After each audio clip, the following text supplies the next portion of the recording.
ఇదంతా భూమి నాదే, ఇవిడ కయ్య పడ్డది. పూరకలని నా భూమిలో వేసిరు, మన్నంతా నా భూమిలో పోసిరు. ఇదంతా నాదే.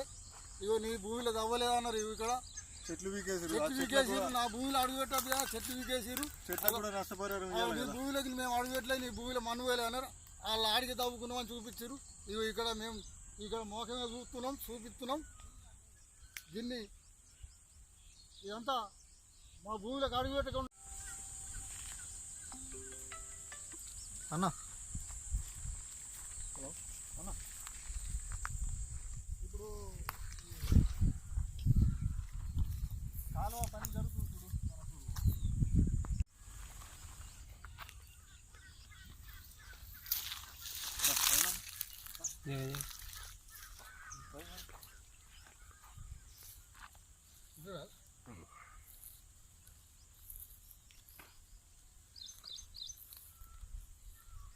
ఉపాధి ఏంది? మంచిగా వేరే ఉపాధి లేదు. మా బతికేందో చెప్పాలి.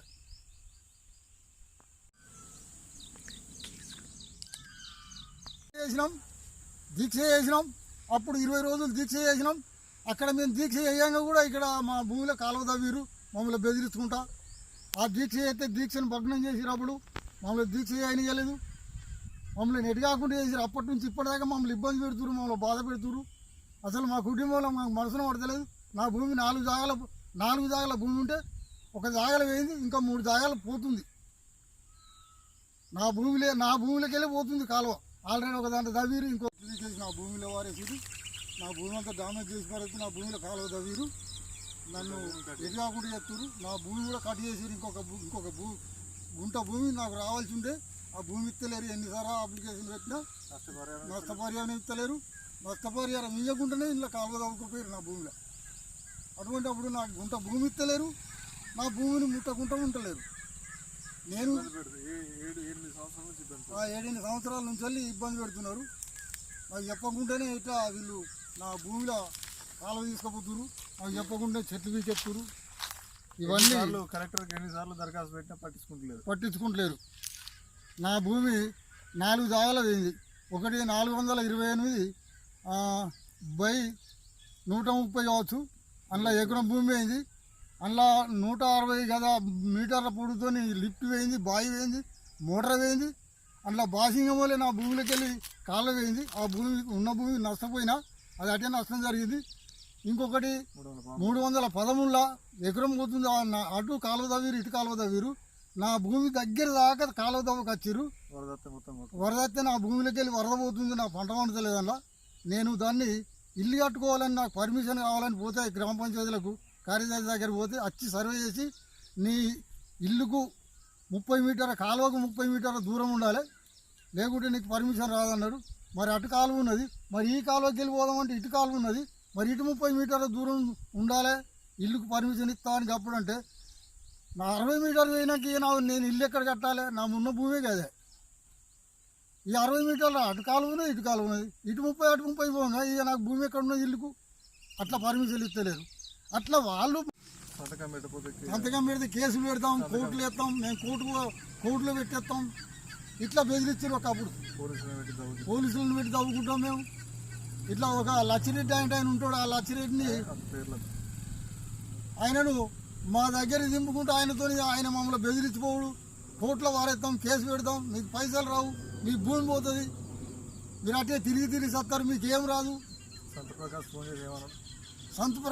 ఫోన్ చేసి మీ పైసలు కోర్టులో పోతాయి.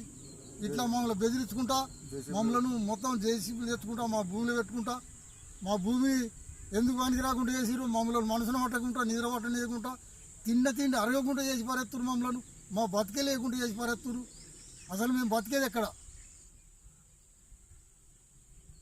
అసలు మా గత్యంతరం లేదు ఈ భూమి పోయినాక. మీద నేను ఏదన్నా ఒకటి చేయాలని నేను నిర్ణయించుకుంటున్నా.